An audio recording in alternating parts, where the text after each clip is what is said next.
Hey guys, Dobby back at you. Another story for you.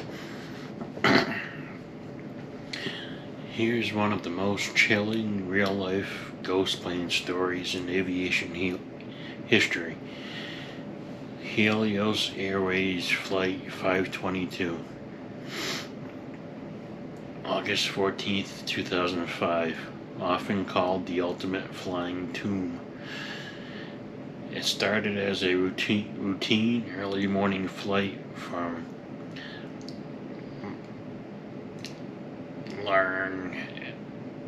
Larnaca, Cyprus, to Athens, Greece. A Boeing 737 carrying 115 passengers and 6 crew members.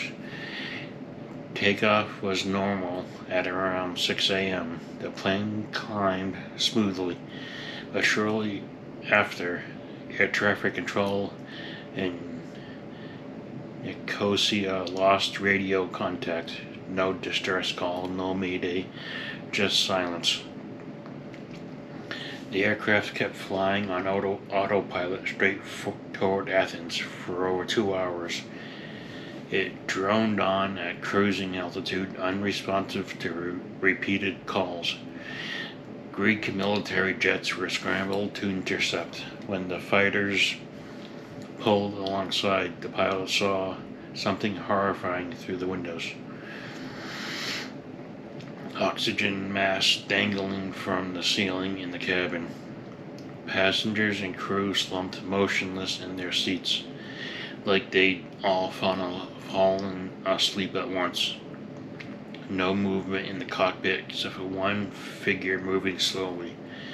The fighter pilots tried hand signals, flashing lights, nothing. The plane just kept circling in a holding pattern over Athens as fuel burned down. Then a brief, eerie transmission crackled over the radio. A man's voice, weak and labored, sang, "Mayday, Mayday, 737 oxygen, no breathing," followed by heavy, gasping breaths. It was Andreas Pradomau, sorry for the pronunciation, a flight attendant, not a pilot, who managed to don an oxygen mask and drag himself to the cockpit. He tried desperately to fly the plane, but he had almost no training. The autopilot eventually disengaged as systems failed and the plane started a slow descent. Greek F-16s watched helplessly as the 737 spiraled downward and slammed into a mountainside near Grammatiko, Greece, at around 9:04 a.m. All 121 people on board perished on impact. No fire, just a catastrophic crash.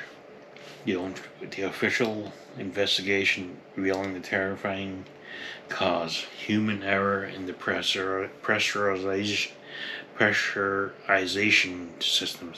Speech impediment again. The night before, maintenance had set the pressurization outflow valve to manual mode for test and forgot to reset it to auto. The crew didn't catch it during pre-flight checks. The warning horn was misidentified as something else. As the plane climbed, the cabin slowly depressurized. Oxygen levels dropped silently. No dramatic explosion, just insidious hypoxia. At first, passengers felt fine, then mild euphoria, confusion, drowsiness. One by one, they passed out peacefully almost, while the plane flew on autopilot like a ghost ship in the sky. The pilots succumbed to slumping over the controls. The aircraft became a silent tomb drifting through the clouds for hours. The scariest detail: Roma's final gasping mayday came after everyone else was already gone. He was the last conscious soul on board, fighting alone in a plane full of dead, knowing he couldn't save anyone, including himself. It's often compared to a horror movie because of how quiet and inevitable it was. No screams, no panic, just a plane full of sleeping bodies cruising toward doom while the world below tried frantically to wake it up. The crash led to major changes in checklists and training worldwide, but the image of that unresponsive jet with dangling masts and slumped figures lingers as one of aviation's creepiest true tales.